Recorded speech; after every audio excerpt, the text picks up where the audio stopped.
Hello everyone, in this video we're going to cover React context and we're going to be using authentication as an example. And I have an existing repository for you to download the starting code here at github.com/truthseekers/learn-auth-context. So you can check that out in the description. And then also please be sure to click on this link to support my channel and also subscribe to the channel as well. And so let's go ahead and copy this code. So I'm going to copy that, and then we're going to grab the starting code. So git clone, and oh, I forgot to delete that. Okay, I deleted that. Let's try again. Git clone and cloning into that. Okay, so now you can cd into learn auth context, open up the code editor to get the project. Let's grab the code, and then we'll run npm start or npm install to install the packages. Okay, packages are installed. Let's run npm start, and we can start working on this. So basically, we have an existing app. Let's take a quick look at it. So basically, very brief. So it's basically an app.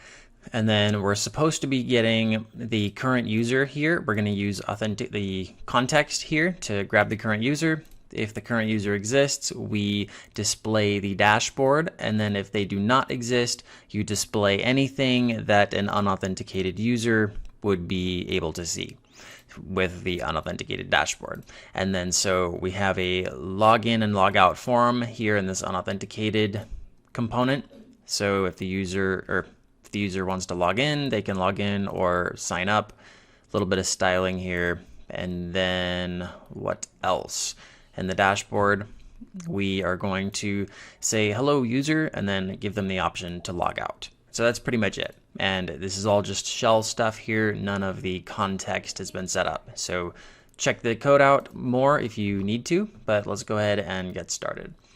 So the first thing we'll do is look at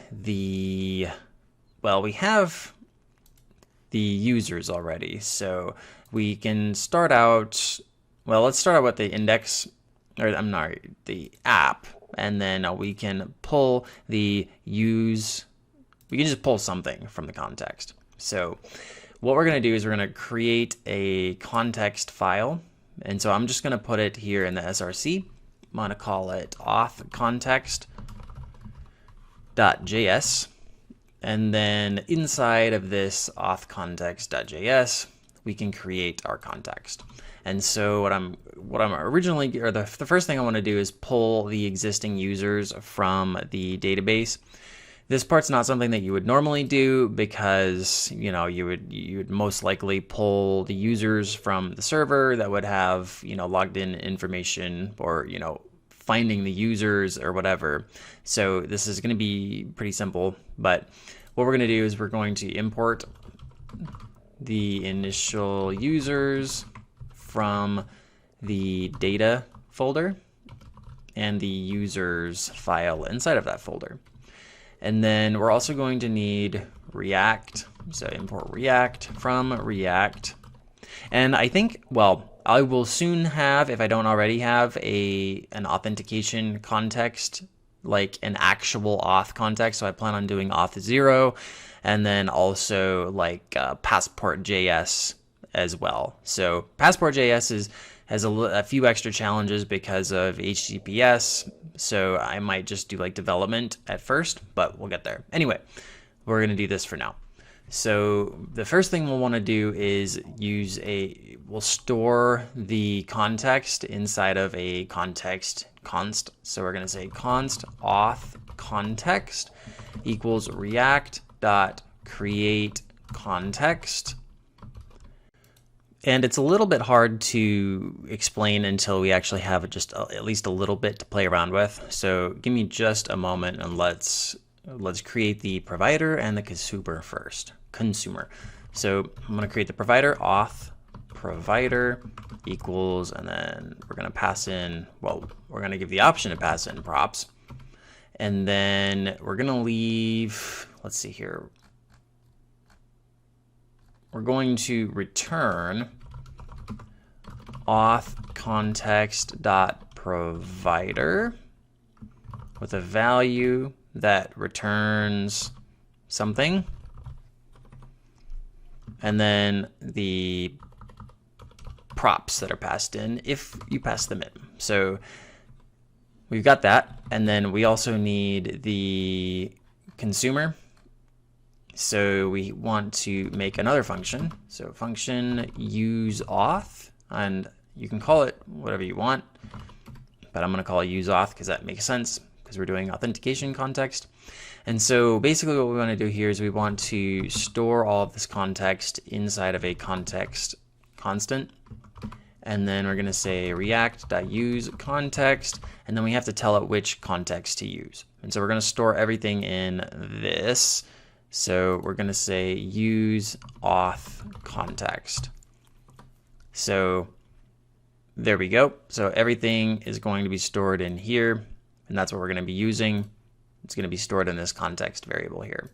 And so now we can say return context. And then I think this is actually good enough to like see the beginning of something. So let's export these. So we're going to say export auth provider and use auth. Okay, so I've got those, and we're not using the initial users yet. We'll do that in a minute. So I'm going to save that. And then here in the app, I'm going to use, what was it, the auth. Okay, so we have this hook here that is basically our context. So let's import it into this app.js file. And I'm going to say import use auth from /auth context, because this is where, you know, that's the location of the file. So anyway, now I want to say, I'm just going to grab the entire thing. So I'm going to say const test context equals use auth.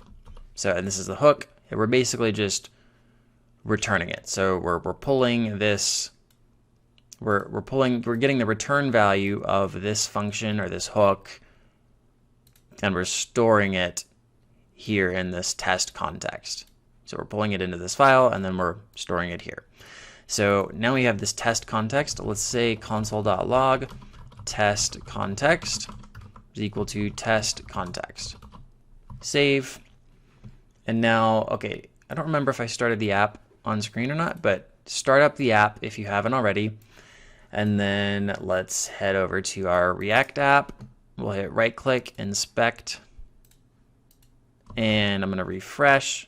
Oh, and I'm getting undefined. So the reason I'm getting undefined is because we are trying to consume something outside of where it can be consumed. So again, we have two pieces here. We have the consumer and the provider. You can only consume from within the provider. So we need to wrap our app with the part of the app that should be able to use this context. And so if we want our entire app to have access to this authentication, then we need to wrap the entire app component. So we're going to go over here, and we're going to import auth provider. So again, we have provider and consumer. So this is the provider part. So from auth context, typing's really bad. Okay, so now we can just get the auth provider and wrap the entire app. So I'm going to copy and paste. Okay, so here we have this. Now the entire app is being wrapped by auth provider, so the entire app can access the context. So now let's go back and refresh again. And our value text context, or oops, that was supposed to be test, but text context is something. And so where did this something come from? The something came from the auth context's value here. And so really that's all you need to know about context. Pretty much it's just store whatever function, whatever property, or whatever you need inside of this value. So send it into this value, and then you'll be able to access it. So if I was to say some test property is equal to, hello. Oh, I think I need to wrap this in one more curly bracket. So test property hello, and yo, yo, yo. Hey there. So now we can destructure these. So save, and then app. And so instead of getting text context, we can just say,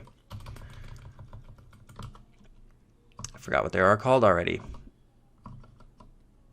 Test property. So I'm going to say test property, and then yo, yo, yo. So now we can just, use those. So I'm going to say test property,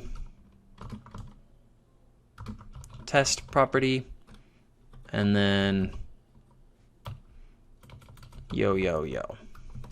Save, refresh, and there we go. So that's context. That's it. And one more thing real quick to help you actually do any sort of error handling. If you try to access this outside of the provider, you can return an error. So we can say if context equals undefined, then throw new error, and you can just say use auth must be used within an auth provider. So context is undefined, and that's why we were getting undefined earlier. So because we were trying to use it outside of the provider. So let's save this, and then let's go back to our index and then comment out the auth provider. So we'll save it, and then now if we try to refresh, we're going to get use auth must be used within an auth provider. So that's pretty much the structure of context. The rest is just making your own functions and doing all of your own custom stuff. So we can go here to our auth context, and if you want to stick with me and do the logging in and the signing up, then feel free. Otherwise, whatever you need to do. But we're gonna start by creating the app.js here tries to get to the current user. So let's work on that.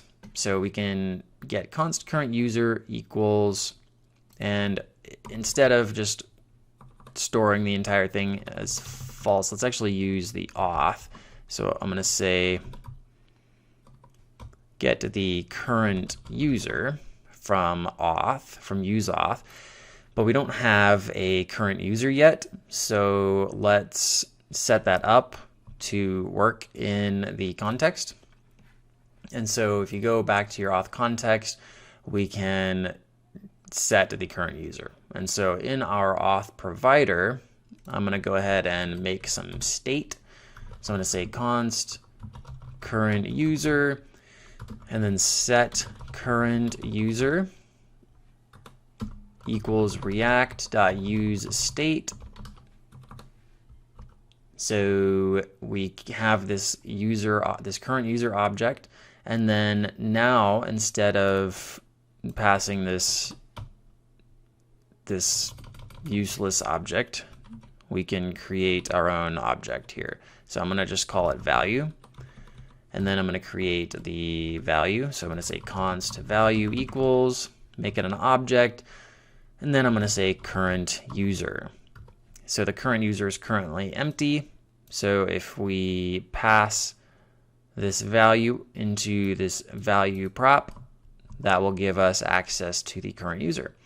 So we can go back to our app, say have this retrieving the current user from use auth, and we're gonna have to get rid of these.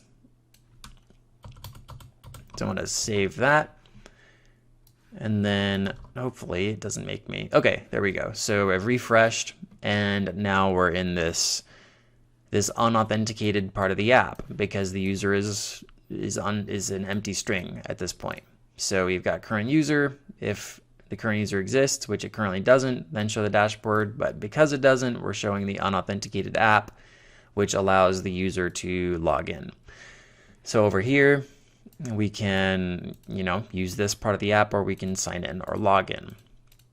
Sign in or create an account. So here we go. Let's work on the login first.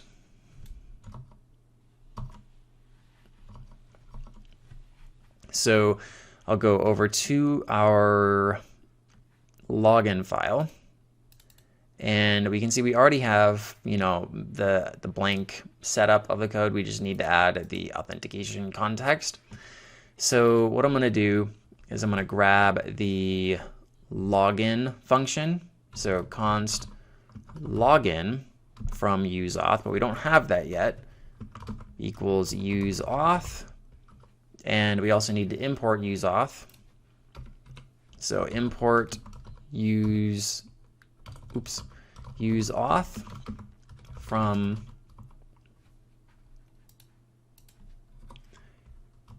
auth context.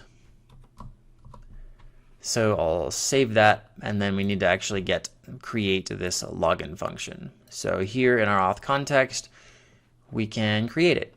And we'll do that in our auth provider like we did the other one. So here, I'm going to say const login equals, and then this login function is going to take an email and a password. And then I'm going to say find the user and then see if the email and the password match. And if they do, then we can set the user. So and we have our users here in this initial users array. So I'm going to say const logged in user is equal to users.find, and then I'm going to say user, and then we can just do a console.log just to kind of take it one step at a time. Testing user,